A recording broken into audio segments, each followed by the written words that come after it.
دو. اب لڑکے لڑکیاں کٹھے پڑھتے ہو، ہماری ایک حد فاصل ہے، ہم اس کو کراس نہیں کر سکتے.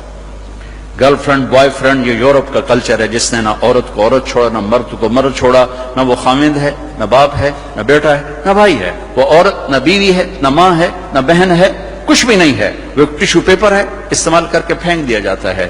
دونوں کے رشتے بے غیرتی نے مٹا دیے، دیمک کی طرح چاٹ لیا ہے یورپ کے معاشرے کو. اسپین میں تھا تو ان کا جو انسپیکٹر جنرل پولیس اور پولیس کے بڑے افسر مجھ سے آئے ملنے کے لیے. تو میں نے تھوڑی ان سے بات کی، پھر میں نے کہا میں دو باتیں آپ کو کہہ کے جا رہا ہوں جو آپ کے فائدے کی ہیں.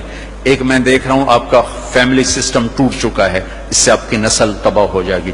دوسرا، میں دیکھ رہا ہوں آپ کے پارکس میں گیا ہوں اور شہر بازار میں پھرا ہوں، آپ کے بچے نظر نہیں آ رہے، یا جوان ہیں یا بوڑھے ہیں، آپ کا جنریشن گیپ آ رہا ہے. ویسے سر پکڑ کے بیٹھ گئے، کہنے کہ تم نے ہمارے وہ دو مسئلوں پر ہٹ کیا ہے جو ہمارا سب سے بڑا سر درد اس وقت بنے ہوئے ہیں. ہماری نسل ختم ہو رہی، ہمارا فیملی سسٹم ختم ہو چکا ہے. ہماری ایک حد ہے، ہماری نظر بھی نیچے ہوتی ہے اور ہم حیا کی چادر سے باہر نہیں نکلتے. بے حیائی جس معاشرے میں پھیلتی ہے اس معاشرے کو اللہ پنپنے نہیں دیتا، وہ معاشرہ ذلت اور پستی کا شکار ہو جاتا ہے. یورپ کی عورت نے آزادی کا نعرہ لگا کر سب کچھ گنوا دیا، سب کچھ گنوا دیا ہے.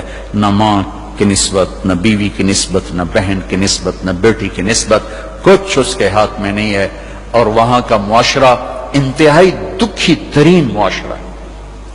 تو میرے عزیزو، اب ہمارے اگر حکمران چاہتے تو الگ الگ یونیورسٹیاں آرام سے بن سکتی تھیں، کوئی بڑا مسئلہ نہیں تھا.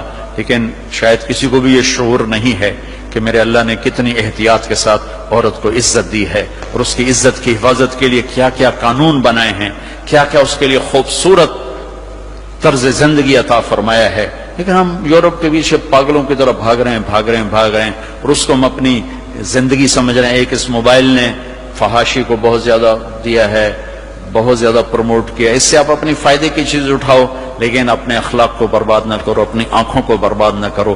کہ سب سے زیادہ دل کی سختی ان آنکھوں سے آتی ہے، ان آنکھوں سے آتی ہے. جب آنکھ غلط دیکھتی ہے تو دل کی زمین بنجر ہو جاتی، ویران ہو جاتی. اپنی آنکھوں کے پردے گرانا سیکھو، حیا سیکھو، پاک دامنی سیکھو، حد فاصل رکھو.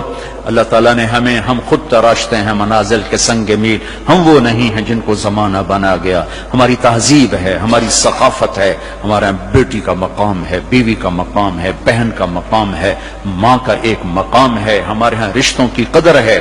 اس قدر کو میرے اللہ نے ہمارے دل میں بٹھایا. قرآن نے سینکڑوں آیات اتاری ہیں ماں کے، بیٹی کے، بہن کے رشتوں کو باقی رکھنے کے لیے. میرے نبی نے کھول کے بتایا ہے.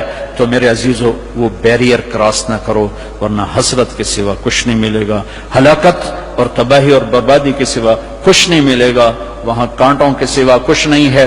میرے نبی کی خوبصورت زندگی میں سارے پھول کھلے ہوئے ہیں اور اس سے باہر کانٹے ہی کانٹے ہیں. جو جائے گا دامن بھی تار کرے گا اور اپنے آپ کو بھی لہو لہان کرے گا اور حسرتوں کی موت مر کر مٹی کی چادر اوڑھ کر ایسا بے نام و نشان ہوگا کہ کوئی نہ فاتحہ پڑھنے والا ہوگا نہ کوئی دعا کرنے والا ہوگا. بے حیا معاشرہ وہ زمین کے لیے، دھرتی کے لیے ناسور بن جاتا ہے اور پاکیزہ معاشرہ اس کائنات کا سب سے خوبصورت پھول ہوتا ہے جس کی مہک سارے عالم کو چمکاتی ہے، سارے عالم کو خوشبودار کرتی ہے. دمشق جب فتح ہوا